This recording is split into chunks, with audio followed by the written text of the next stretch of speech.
le moteur. Donc là, rien de bien extraordinaire.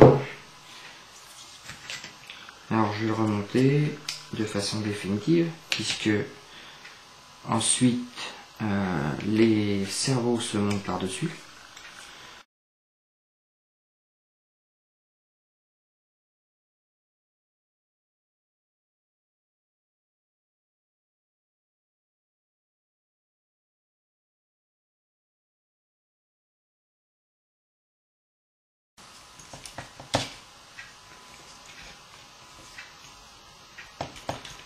Alors le réglage de l'entredent, l'idéal, c'est de sacrifier un petit bout de papier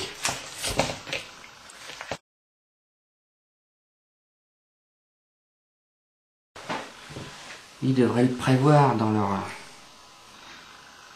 doc à la fin, prédécoupage de la languette. Trop serré, hop. Pour pouvoir faire l'entredent.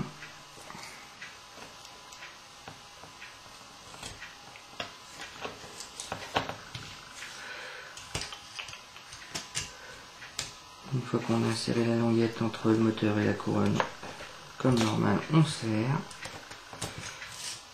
modérément. On fait tourner un petit peu, histoire que tout se mette en place, en vérifiant bien que cela plaque. Et on serre plus sérieusement. On enlève, voilà, cette languette qui ressemble donc du coup à un petit accordéon. On ne le voit pas là, mais c'est pour la mise au point déjà. Des cerveaux, enfin leur montage. Donc on commence par déballer ce qui va bien. Alors attention, dans un sac, il y a une micro-clé. Cette micro-clé qui sert notamment à desserrer certaines prises de vis sur la tête rotor, les mettre au neutre, parce que forcément d'usine ils sont pas forcément neutres, donc j'utilise un petit truc tout basique, hein. C'est un petit appareil comme ceci, toujours aussi comme l'hélico acheté chez T-Model, nickel. Donc ça permet de faire le neutre. Allez. Et de vérifier les cerveaux par rien au cachet. Comme je n'ai pas été foutu de penser à mon pack d'accu d'alimentation, j'utilise le bec du variateur, ce qui permet de le tester par la même occasion.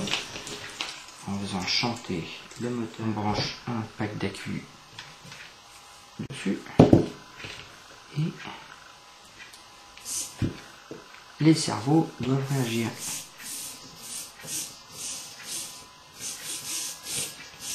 C'est pas beau ça un peu? Là on utilise le deuxième bouton et là ils sont tous au neutre, c'est impeccable.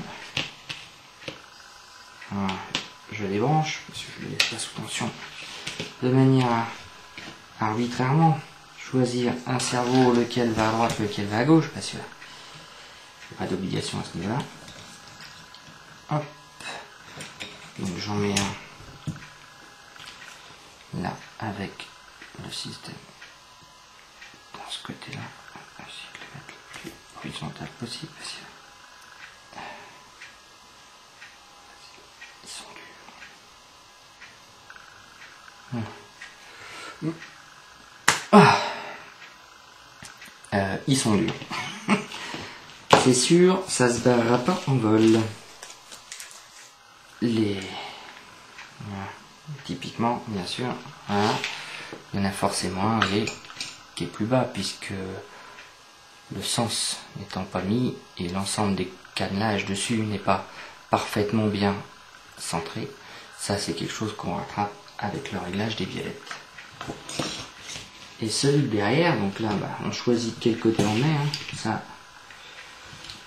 c'est sûr. Alors celui-là est étiqueté, il est étiqueté spécial pour le anti-couple. Bien On fait un petit test de mouvement pour voir si tout bouge parfaitement bien en automatique de préférence.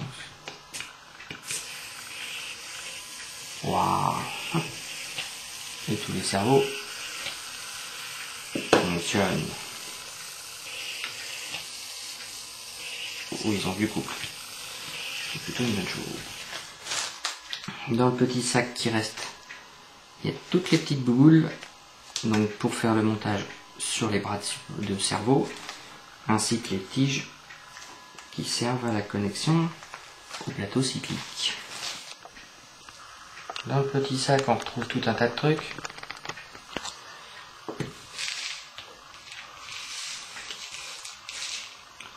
Donc les boules, comme je disais, les supports, donc les tiges filetées.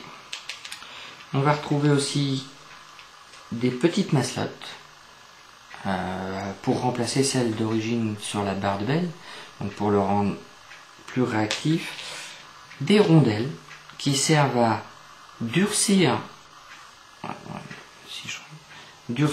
la tête, donc de manière à ce que du coup on puisse progressivement avoir un Nico de plus en plus rigide et maniable. Donc ça, c'est pas pour tout de suite. Des petites vis, alors toutes petites vis qui sont des pièces de rechange, hein, les petites vis sont pas là pour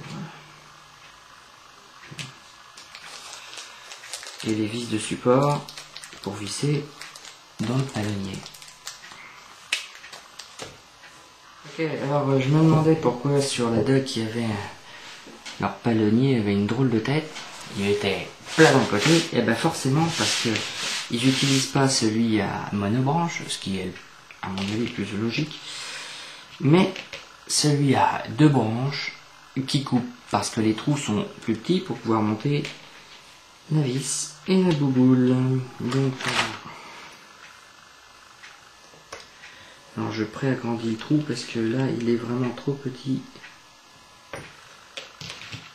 pour placer directement la vis, et ensuite on visse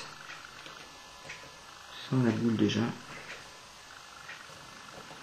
Ça évite de se faire chier après. Voilà, une fois que ça a commencé à prendre, on sort de l'autre côté, on enlève la bavure.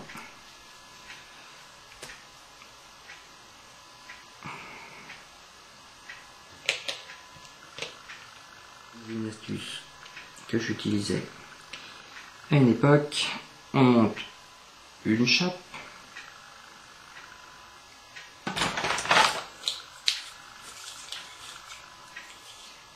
hop, la chape sur une tige filetée, voilà, on insère la boule que l'on désire monter, hop, on y fout la vis dedans. Alors,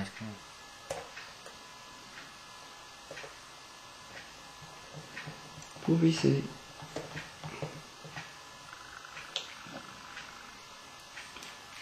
On serre fort. Impeccable. Pensez avant de mettre les bouboules et le couper, de le monter parce qu'ils ont un sens qui va bien et un autre qui va pas. Comme celui-ci par exemple. Vous voyez tout le biais. Alors que si on retourne, il va bien. Ah, et ben il va bien. Alors vous faites pas avoir parce que on peut tomber du coup avec un truc tout de biais juste parce qu'on a oublié de vérifier ça. Je vais passer le montage de la bouboule parce que et voilà, quand les deux sont bien mis, bien coupés, la boule doit aller vers l'arrière. Donc on insère. Et là je m'aperçois que j'ai fait une boulette parce que j'ai monté la boule du mauvais côté du palot.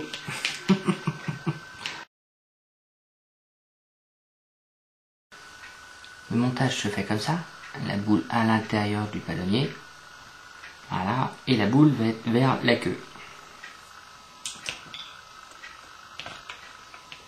Voilà. Comme ceci. Alors pour les cerveaux de devant, bon voilà, il n'y a rien d'extraordinaire. Hein. On passe le cerveau, puis on monte ça jusque là.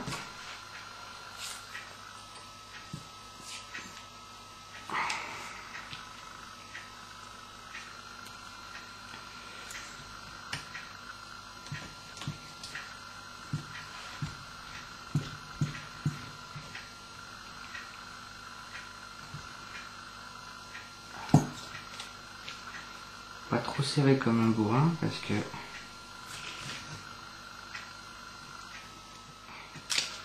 alors je mets pas de frein filet moi dessus, je mettrais plutôt une goutte de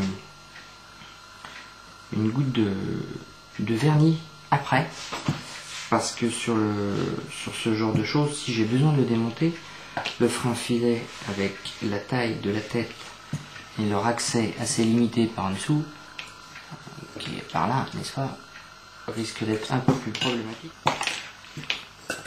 Voilà, bon, on arrive à la fin du montage des cerveaux.